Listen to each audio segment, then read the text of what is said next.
வணக்கம். அன்புக்கு பஞ்சமில்லை. அன்புக்கு பஞ்சமில்லை.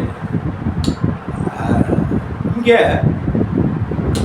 நான் ஒரு பொய் சொல்லிட்டேன் அப்படின்னு நம்ம சொல்லுவோம். என்னை மன்னிச்சிரு அப்படின்னு சொல்லுவோம். ஆனால் இப்போல்லாம் நிறைய பேர் மன்னிப்பே கேட்கறது.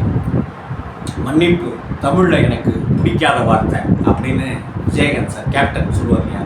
அது மாதிரி நிறைய பேருக்கு கெட்ட வார்த்தைகள் கூட சரளமாக வந்துடும் போல இருக்குது. ஆனால் என்னை மன்னிச்சிருங்க அப்படின்னு சொல்கிறது கூட நிறைய பேருக்கு வரமாட்டேங்குது.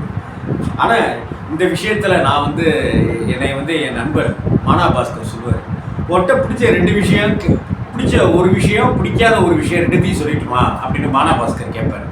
என்னையா அப்படின்னாக்க, பிடிச்ச விஷயம் நீ தப்பு பண்ணிட்டேன்னு வைங்க, உடனே மன்னிப்பு கேட்டுடுற.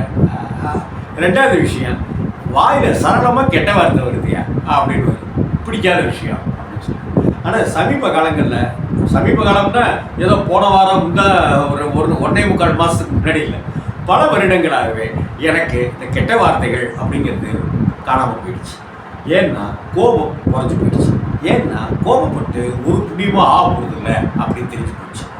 10 வருடத்துக்கு முன்னால் என் மீது அவன் எச்சி துப்ப வந்தான். எனக்கு நான் காதலித்த பெண்ணை அவன் டாவடிக்க வந்தான். இதுக்கெல்லாம் கோபப்பட்டு வாழ்க்கையில் என்ன சொல்லுங்க, இந்த கோபத்தினால ஒரு பிரயோஜனமும் கிடையாது. எனக்கு தெரிஞ்சு ஒரு பையன் எதுக்கெடுத்தாலும் இப்படி மன உளைச்சலுக்கும் கோபத்துக்கும் ஆளாகி கிட்டத்தட்ட மனநல மருத்துவர்கிட்ட போகிற அளவுக்கு ஆளாகும். இந்த விஷயத்தில் அப்பாஜி அப்படிங்கிற பையனை இங்கே சொல்லியாங்க. அவன் கொஞ்சம் தெளிவாக யோசிக்கிறான்.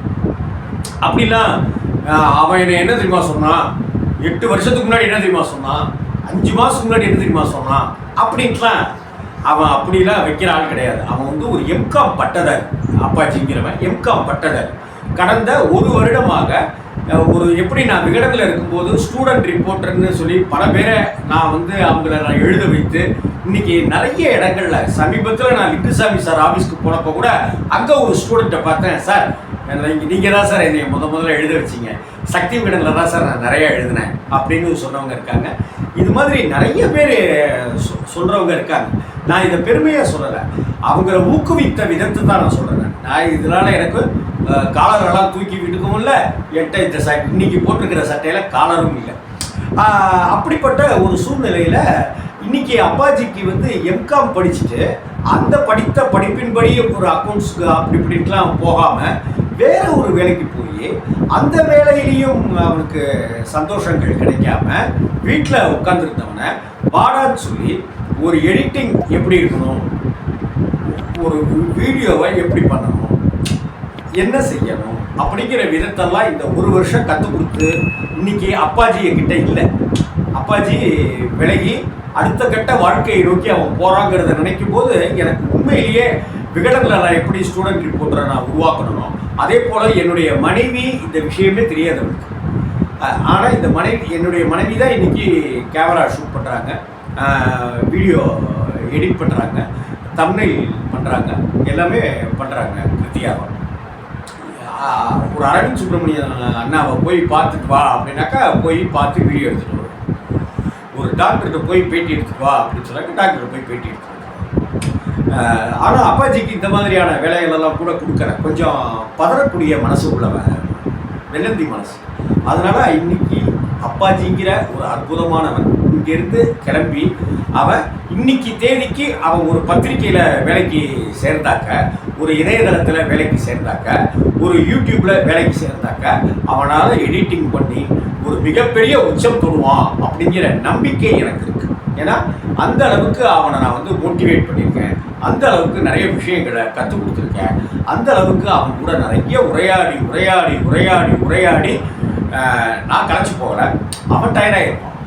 ஏன்னா நான் உரையாடுறது எனக்கு ரொம்ப பிடித்தமான விஷயம். இன்றைக்கி அப்பாஜி மாதிரியானவங்க அப்படி இருக்கிறாங்க. அப்படி இதில் என்னங்க இருக்குது, மன்னிப்பு கேட்குறதுல என்ன இருக்குது? மன்னிப்பு கேட்காட்டினாலும் பரவாயில்ல, போயிட்டு போகுது அப்படின்னு விட்டு